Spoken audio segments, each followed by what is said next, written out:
انہوں نے نصاب سے نبی کی زندگی نکال کے رکھ دی ہے۔ بچوں کا قصور نہیں ہے، ماں باپ، پہلا قصور ماں باپ کا کہ ظالموں، اگر اسکول میں کچھ نہیں پڑھا رہے تو تم تو پڑھاؤ کہ میرا نبی کیسا تھا، انگلش بولیں انگلش بولیں۔ تو کبھی زبان سے بھی کوئی قوم عروج پاتی ہے؟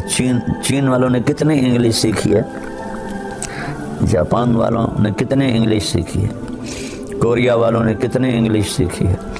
نسل جانتی نہیں اللہ کا نبی کون ہے، تو ان کے سامنے زندگی کیسے آئے گی کہ زندگی گزارنے کیا ہے؟ ہمارے کالج یونیورسٹیز نشے سے بھرے ہوئے اور پہلے مجرم ماں باپ ہیں جنہوں نے انہیں نہ قرآن سکھایا، نہ نبی کی زندگی سکھائی، نہ انہیں آخرت بتائی۔ پڑھو پڑھو پڑھو پڑھو پڑھو۔ چھٹیاں تھیں تو میں نے 2 مہینے پورے اللہ کے فضل و کرم کے اپنے نبی کی پوری زندگی سنائی۔ آخری دن جب میں نے اللہ کے نبی کی وفات سنائی کہ ہمارے نبی فوت کیسے، تو اس وقت میرے بڑے بھتیجے کی عمر کوئی 5-6 سال تھی، تو اپنی ماں کی گود میں بیٹھا تھا۔ واللہ وہ دھاڑیں مار کے رونے لگا، ماں سے ایسے لپٹ گیا، ہمارے نبی کیوں فوت ہو گئے، ہمارے نبی کیوں فوت ہو گئے، ہمارے نبی کیوں فوت ہو گئے۔ اپنے نبی کو دیکھنا ہے، میں نے اپنے نبی کو دیکھنا ہے۔ قرآن کا سب سے بڑا پیغام ہے توحید، لا الہ الا اللہ۔ اس کے بعد سب سے بڑا پیغام ہے محمد الرسول اللہ۔ اس کی زندگی گزار لو، چند دنوں کی بات ہے، چند صبحیں ہیں، چند شامیں ہیں، ڈھیر گزر گئیں، کچھ باقی ہیں، باقی تو سب جانوروں کی طرح انسان زندگی گزار رہے ہیں۔ جانور مائنڈڈ لوگ ہیں، کھانا پینا، بیوی بچے، عیاشی بدماشی فحاشی۔ قابل رحم زندگی ہے، قابل رحم زندگی ہے، دکھ بھری دردناک زندگی ہے۔ وہ مغرب میں تو سورج بھی ڈوب جاتا ہے، تم پاگل مغرب میں کہاں عزتیں تلاش کر رہے؟ قرآن مولانا طارق جمیل صاحب کے ساتھ پروگرام ملاحظہ کیجئے رمضان المبارک کی ہر رات تراویح کے بعد یوٹیوب لائیو صرف طارق جمیل آفیشیل پر۔ السلام علیکم ورحمۃ اللہ وبرکاتہ۔ بسم اللہ الرحمن الرحیم، والصلاة والسلام علی رسولہ الکریم وعلی آلہ واصحابہ اجمعین، اما بعد۔ اللہ تعالیٰ نے انسانوں کے ہدایت کے لیے اور ان کو سیدھے راستے پر ڈالنے کے لیے 1,24,000 انبیاء کو بھیجا۔ ثم ارسلنا رسلنا تترا، پھر ہم نے اوپر نیچے رسولوں کو بھیجا، چونکہ انسان اپنی عقل سے موت کے بعد کیا ہونے والا ہے یہ آج تک نہیں جان سکا۔ تو یہ پردے کے پیچھے جو نظام ہے، جو زندگی ہے، وہ اللہ انبیاء کو بتاتا بھی ہے، دکھاتا بھی ہے، اور اس میں کامیاب کیسے ہونا ہے یہ طریقہ بھی بتاتا ہے۔ تو اللہ تبارک و تعالیٰ نے امت پر احسان جتلاتے ہوئے فرمایا، لقد من اللہ علی المؤمنین اذ بعث فیہم رسولا من انفسہم یتلو علیہم آیاتہ ویزکیہم ویعلمہم الکتاب والحکمہ وَإِن كَانُوا مِن قَبْلُ لَفِي ضَلَالٍ مُبِينٍ۔ لقد، یقیناً، یہ کوئی مانے یا نہ مانے، اللہ نے بہت بڑا احسان کیا ایمان والوں پر کہ ان میں ایک ایسا رسول بھیجا جو انہی میں سے ہے، اسی قوم سے ہے، اسی خاندان سے ہے، اور سب سے عالی خاندان سے ہے۔ وہ کیا کرتے ہیں؟ وہ انہیں یتلو علیہم آیاتہ، انہیں اللہ کا قرآن سناتے ہیں۔ پھر کیا کرتے ہیں؟ ویزکیہم، ان کے اخلاق اچھے بناتے ہیں، ان کو پاکیزہ کرتے ہیں گناہوں سے، نافرمانیوں سے۔ اور کیا کرتے ہیں؟ تیسرا کام، وَيُعَلِّمُهُمُ الْكِتَابَ، اور انہیں قرآن سکھاتے ہیں۔ اور چوتھا کام کیا کرتے ہیں؟ والحکمہ، اور انہیں حکمت سکھاتے ہیں، اچھے اخلاق، اچھا طرز زندگی جو کسی کے لیے باعث تکلیف نہ ہو، باعث مصیبت نہ ہو۔ تو یہ اللہ تعالیٰ نے امت پر احسان تو پوری انسانیت پر ہے۔ یا ایھا الناس انی رسول اللہ الیکم جمیعا، اب کہیے میرے محبوب کہ میں صرف اہل ایمان کا نبی نہیں ہوں، اب دنیا میں جتنے بھی انسان ہیں ان سب کے لیے اللہ نے مجھے رسول اور نبی بنا کر بھیجا ہے، اور یہ اللہ کا احسان عظیم ہے، خاص طور پر اہل ایمان پر جو آپ پہ ایمان لائے۔ آپ کے علم کی مثال وہب بن منبہ رحمۃ اللہ علیہ نے دی ہے کہ سارے نبیوں کو اللہ تعالیٰ نے جو علم دیا اس کی مثال ہے ریت کے ایک ذرے کی، اور اپنے محبوب کو جو علم عطا فرمایا اس کی مثال ہے ایک صحرا کی۔ یہ صرف سمجھانے کے لیے ہے، ورنہ کوئی نسبت قائم نہیں ہو سکتی۔ جو ہستی عرشوں پر جا کے اللہ سے ہم کلام ہو جائے، اللہ کی زیارت کر لے، تو ان کے علم کو کہاں سے شروع کریں اور کہاں ختم کریں نہ ناپا جا سکتا ہے، نہ تولا جا سکتا ہے۔ ما ینطق عن الہویٰ ان ہوا الا وحی یوحیٰ، اس کی زبان سے جو بول نکلتا ہے وہ اللہ کا بول ہوتا ہے۔ ایک صحابی ہیں عبداللہ بن عمر رضی اللہ تعالیٰ عنہ، کہنے لگے یا رسول اللہ میں آپ کی باتیں لکھتا ہوں، کبھی آپ غصے میں ہوتے ہیں؟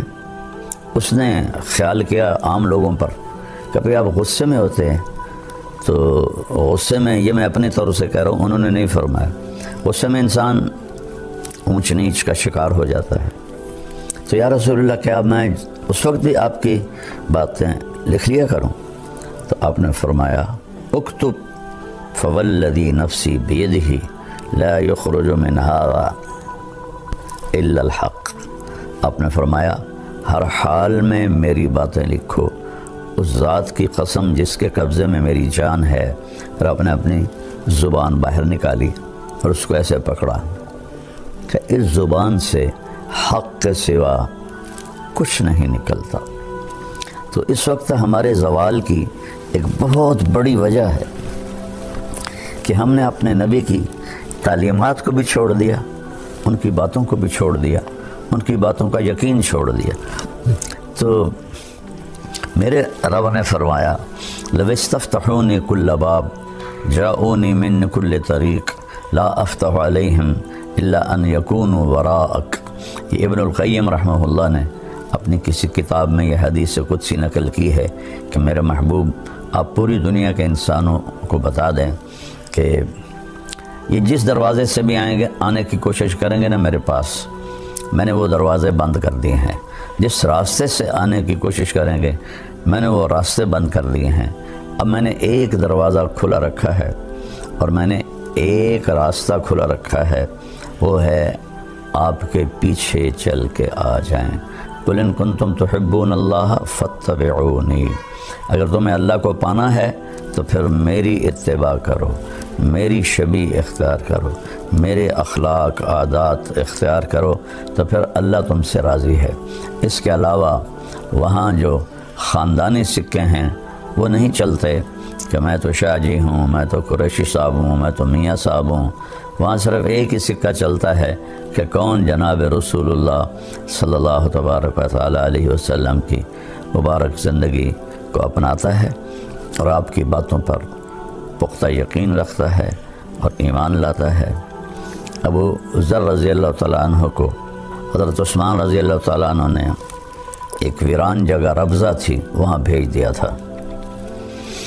وہ حج کے دنوں میں راستہ عراق سے لوگ جو حاجی آتے تھے تو شارٹ کٹ کے طور پر مکہ جاتے ہوئے ربضہ سے گزرتے تھے، باقی سارا سال وہ راستہ ویران رہتا تھا۔ تو وہ اپنی بیوی، بیٹی اور خود 3 افراد کے ساتھ وہاں جا کے قیام فرما لیا۔ ان کی موت کا وقت آ گیا تو ان کی بیگم کہنے لگی اب ہم اس ویرانے میں ہیں، میں بوڑھی عورت، یہ چھوٹی بچی، تجھے غسل کون دے گا، تجھے کفن کون دے گا، تیرا جنازہ کون پڑھے گا، تیری قبر کون کھودے گا؟ تجھے قبر میں اتارے گا کون؟ سبحان اللہ۔ کہنے لگے اللہ کی بندی، ما کذبت وما کذبت، نہ میں تمہیں جھوٹ بول رہا ہوں، نہ کہنے والا کبھی جھوٹ بولتا تھا۔ میں ایک مجلس میں تھا اور میرے نبی پاک صلی اللہ علیہ وسلم نے فرمایا تھا، اس مجلس میں ایک شخص ایسا ہے جو اکیلا رہے گا، اکیلا مرے گا، اکیلا قیامت کے دن اٹھے گا، اور اس کا جنازہ مسلمانوں کی ایک جماعت پڑھے گی۔ اور میں نے دیکھا کہ اس مجلس کے جتنے ساتھی تھے وہ مجھ سے پہلے مر گئے اور شہروں میں مر گئے، میں اکیلا رہ گیا ہوں اس جنگل میں، تو مجھے یقین ہے کوئی میرا جنازہ پڑھنے آئے گا۔ وہ کہنے لگے انا وقد انقطع الحاج، کہنے لگے ابو ذر یہ کیسے ہوگا، اب تو حج بھی کوئی نہیں ہے کہ حج کے قافلے گزریں اور کوئی تیرا جنازہ پڑھ دیں۔ فرمانے لگے کہنے والا بہت سچا ہے، یہ یقین کر لو۔ کتنی عام بات ہو گئی ہے، جھوٹ کے بغیر تو تجارت نہیں چلتی، جھوٹ کے بغیر تو کام نہیں چلتا، سود کے بغیر تو بڑا کام نہیں ہو سکتا۔ کتنا بڑا ہم نے اللہ کے نبی کی بات کو ٹھکرا کے رکھ دیا۔ میرے نبی نے فرمایا کہ جھوٹ یم الصدق ینجی والکذب یہلک، جھوٹ ہلاک کر دیتا ہے، سچ کامیاب کر دیتا ہے۔ سود سے اللہ مال گھٹاتا ہے اور صدقے سے اللہ مال بڑھاتا ہے۔ کہنے لگے جا راستے پر بیٹھ، کوئی آئے گا۔ تو وہ جا کے بیچاری، انہوں نے کہا چلو بوڑھا آدمی ہے۔ فرمایا کیا ہوا؟ کہ کوئی بھی نہیں آیا، اللہ کے بندے آئے گا بھی کوئی نہیں۔ اچھا، اگلا دن گزرا، اگلا دن آیا، فرمایا کہ بیگم جاؤ اور راستے پہ بیٹھ جاؤ۔ کہنے لگی وہ راستے میں ریت کے سوا کچھ نہیں ہے۔ کہا تو جا تو صحیح۔ وہ جا کے بیٹھ گئی، کوئی بھی نہیں گزرا۔ شام کو واپس آئیں، کہنے لگی کوئی بھی نہیں گزرا۔ تیسرا دن آیا اور آپ کو اپنی موت کی آہٹ محسوس ہوئی۔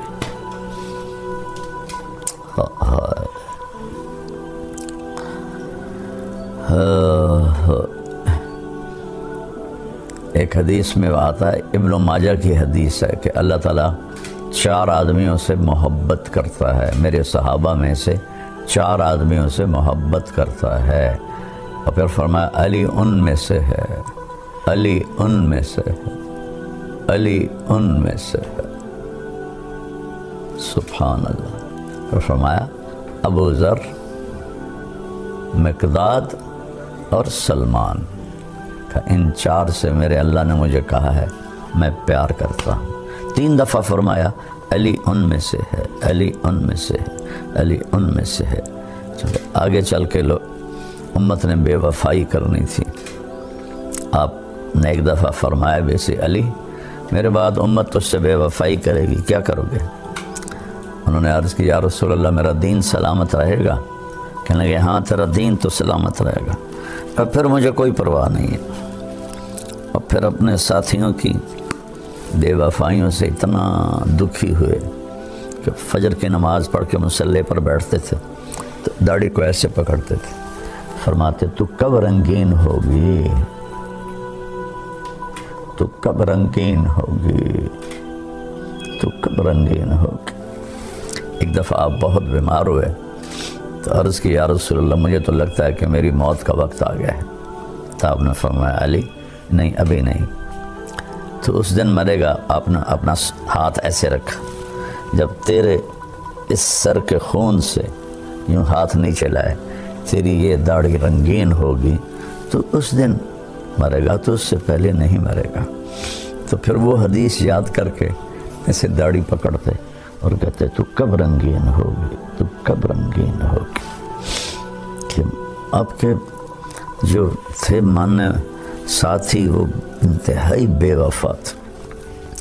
مصر پر معاویہ بن خدیج رضی اللہ تعالیٰ عنہ نے امیر معاویہ رضی اللہ عنہ کی طرف سے حملہ کیا اور اس پہ قبضہ کر لیا، اور حضرت ابوبکر کے بیٹے محمد بن ابی بکر کو قتل کر کے ان کی لاش کو گدھے کی کھال میں لپیٹ کے آگ لگا دی۔ تو حضرت علی رضی اللہ تعالیٰ عنہ انتہائی غمگین ہوئے اور حکم دیا کہ نکلو ان کے خلاف جہاد کے لیے، اور آپ خود نکلے اور خیمہ کوفے کے باہر لگا کے آپ نے وہاں قیام کیا۔ صبح اٹھے تو ایک آدمی بھی نہیں آیا ہوا تھا، ایک آدمی بھی نہیں آیا ہوا تھا، اور کوفہ مرکز تھا آپ کے محبت کرنے والوں کا۔ تو آپ انتہائی دل برداشتہ ہو کر پھر واپس چلے گئے اپنے گھر۔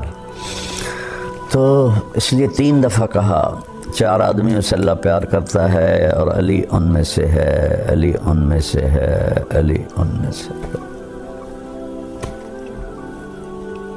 اور ابو ذر بھی ان میں سے ہے، مقداد بھی ان میں سے ہے، سلمان بھی ان میں سے ہے۔ جا جب تیسرا دن آیا تو بیٹی سے کہنے لگے بیٹی بکرا ذبح کر اور کھانا تیار کر، آج مہمان آئیں گے میرا جنازہ پڑھنے۔ اللہ اکبر، اللہ اکبر، ایسا یقین اللہ کے نبی کی بات پر۔ اور ہم کیسے اپنے محبوب، ایک تو ہماری نسل کو پتہ ہی نہیں ہمارے نبی کون ہے۔ یہ جو ہمارے انگلش میڈیم سکولز ہیں، ہماری حکومتیں ہیں، انہوں نے نصاب سے نبی کی زندگی نکال کے رکھ دی ہے۔ بچوں کا قصور نہیں ہے، ماں باپ، پہلا قصور ماں باپ کا کہ ظالموں اگر سکول میں کچھ نہیں پڑھا رہے تو تم تو پڑھاؤ کہ میرا نبی کیسا تھا۔ اللہ نے فطرت میں رکھ دی ہے نبی کی محبت۔ پرانی بات ہے، میری کمر میں بہت درد ہو گیا تو 2 مہینے میں نے رائمنڈ سے چھٹی کی۔ تو اب میں سوچوں کہ میں وقت کیسے گزاروں، کہ میری زندگی تو اللہ کے فضل سے یوں چلی ہے، اللہ چلاتا رہے، اسی پہ موت آئے۔ اس طرح اللہ نے مجھے گھمایا اپنا نام کے ساتھ۔ تو وہ تنہائی اور بیکاری، طبیعت خراب ہونے لگی۔ چھٹیاں تھیں تو میں نے اپنے فیملی کے سارے بچے، یہ میرے بچے بھی چھوٹے چھوٹے تھے، بہنوں کے بچے بھی چھوٹے چھوٹے تھے، میرے بھائی کے بچے بھی چھوٹے چھوٹے تھے، سب کو میں نے اکٹھا کر لیا اور میں ان میں تعلیم کرواتا، یہ فضائل اعمال ہے۔ اور وہ بچے تھے، وہ کہیں مجھے بڑے ابا کہتے تھے، بڑے ابا یہ تو کل بھی سنی تھی۔ تو میں پریشان ہو گیا، بھائی میں کیا کروں، جو میں حدیث شروع کروں، یہ تو کل بھی سنی تھی۔ تو اللہ نے میرے ذہن میں ڈالا، میں نے کہا اچھا اس کو ہم چھوڑتے ہیں، میں آپ کو اپنے نبی کی زندگی سناتا ہوں۔ کہنے لگے ہاں۔ تو میں نے 2 مہینے پورے اللہ کے فضل و کرم کے اپنے نبی کی پوری زندگی سنائی۔ میرے اللہ نے مجھے توفیق دی، میں نے اللہ کے محبوب کی زندگی کو سینے سے لگایا، میں نے اسے پڑھا، میرے اوپر سیرت کی زندگی غالب ہے۔ تو آخری دن جب میں نے اللہ کے نبی کی وفات سنائی کہ ہمارے نبی فوت کیسے ہو، تو اس وقت میرے بڑے بھتیجے کی عمر کوئی 5-6 سال تھی، طاہر میاں کا بیٹا زین العابدین، تو اپنی ماں کی گود میں بیٹھا تھا۔ تو جب میں نے یہ بتایا نا تو وہ دھاڑیں مار کے رونے لگا۔ 5 سال کے بچے کو تو پتہ بھی نہیں ہوتا نبی کون ہوتا ہے، واللہ وہ دھاڑیں مار کے رونے لگا اور ماں سے ایسے لپٹ گیا، ہمارے نبی کیوں فوت ہو گئے، ہمارے نبی کیوں فوت ہو گئے، ہمارے نبی کیوں فوت ہو گئے۔ علی میرا بیٹا ہے، اس کو سب سے پہلے میں 2.5 سال کی عمر میں عمرے پر لے گیا۔ جب اپنی ماں کے ساتھ گیا وہاں ریاض الجنہ میں، ماں سے کہتا ہے ماما میں نے اپنے نبی کو دیکھنا ہے، میں نے اپنے نبی کو دیکھنا ہے۔ والدین نے یہ فطرت اولاد کی مسخ کر دی، تباہ کر دی، انگلش بولیں۔ تو کبھی زبان سے بھی کوئی قوم عروج پاتی ہے. چین والوں نے کتنی انگلش سیکھی ہے, جاپان والوں نے کتنی انگلش سیکھی ہے, کوریا والوں نے کتنی انگلش سیکھی ہے. وہ کمبخت 100 سال ہمیں غلام بنا کے گئے, اس غلامی سے نکلتے ہی نہیں ہے. نسل جانتی ہی نہیں اللہ کا نبی کون ہے, تو ان کے سامنے زندگی کیسے آئے گی کہ زندگی گزارنے کیا ہے. تو پھر وہ بوائے فرینڈ بنائیں گی لڑکیاں, گرل فرینڈ بنائیں گے لڑکے, فحاشی آوارگی کی فضا بنے گی, نشوں پہ لگیں گے. ہمارے زمانے میں یعنی میں 71 تک رہا ہوں گورنمنٹ کالج, اور 64 سے 69 تک میں رہا ہوں سینٹرل ماڈل اسکول. کسی کو پتہ ہی نہیں ہوتا تھا نشہ کیا ہے. سگریٹ تو میں بھی پیتا تھا اور سارے پیتے تھے, لیکن کوئی نشہ کرے یہ بالکل نہیں تھا. اور مجھے یاد نہیں کہ کوئی لڑکی ننگے سر, کو ایجوکیشن تھی ہماری گورنمنٹ کالج میں, مجھے یاد نہیں کوئی لڑکی ننگے سر ہوتی تھی, اور ان کے بیٹھنے کا سیکشن اور جگہ الگ ہوتی تھی, لڑکے الگ بیٹھتے تھے. اب ہمارے کالج یونیورسٹیز نشے سے بھرے ہوئے. اور پہلے مجرم ماں باپ ہیں جنہوں نے انہیں نہ قرآن سکھایا, نہ نبی کی زندگی سکھائی, نہ انہیں آخرت بتائی. پڑھو پڑھو پڑھو پڑھو پڑھو, سب اے آنے چاہیے, بی نہیں آنا چاہیے, سی نہیں آنا چاہیے. دکھ سے کہہ رہا ہوں, میری اپنی نسل ہے, میری تو محنت ہی اسی پر ہوئی ہے, تو مجھے رونا آتا ہے جب میں اپنی نسل کی بربادی دیکھتا ہوں. بیٹی سے کہہ رہے ہیں ابو ذر بکرا ذبح کر, کھانا تیار کر, آج مہمان آئیں گے. وہ بھی دل میں کہنے لگی بیچارہ مرنے والا ہے ابا, اس کی کوئی عقل پہ مسئلہ آ گیا ہے. تو بیوی سے کہا جاؤ جا کے راستے میں بیٹھو. سبحان اللہ. دوپہر سے پہلے, دوپہر ہو رہی تھی تو دور سے غبار اڑتا نظر آیا. تیسرا دن تھا, جنگل ویران. جب اس نے غبار اڑتا دیکھا تو وہ کھڑی ہو گئی, انہوں نے ایسے اپنا ہاتھ لہرایا. تو وہ جو سوار تھے 20 آدمی تھے, سارے اونٹوں پہ سوار تھے. تو انہوں نے دیکھا ویرانے میں ایک عورت کھڑی ہوئی ہے, تو انہوں نے اپنے اونٹوں کا رخ پھیر دیا اس بی بی کی طرف. تو کہنے لگی هل لکم من رغبت ان تصلوا جنازۃ صحابی الرسول. فرمانے لگے کیا آپ لوگ مہربانی کریں گے کہ ایک صحابی رسول فوت ہو رہا ہے, اس کا جنازہ پڑھو. تو انہوں نے پوچھا من ہوگا, کون ہے وہ؟ انہوں نے کہا ابو ذر غفاری.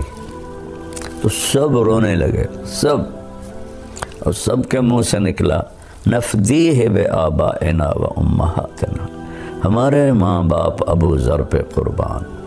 یہ کون لوگ تھے؟ ان کے امیر تھے حضرت عبداللہ بن مسعود رضی اللہ تعالیٰ عنہ, جو بہت بڑے صحابہ میں سے ہیں, بدری صحابی ہیں.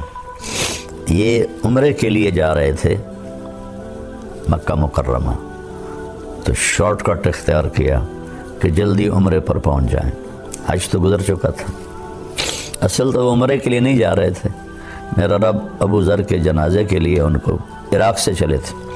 جب یہ وہاں ان کے گھر داخل ہوئے تو ابو ذر مسکرائے اور اپنی بیوی سے فرمایا آ گیا نا, دیکھ لیا نا, میں نہیں کہتا تھا, نہ میں جھوٹ کہہ رہا ہوں, نہ کہنے والے نے جھوٹ کہا تھا.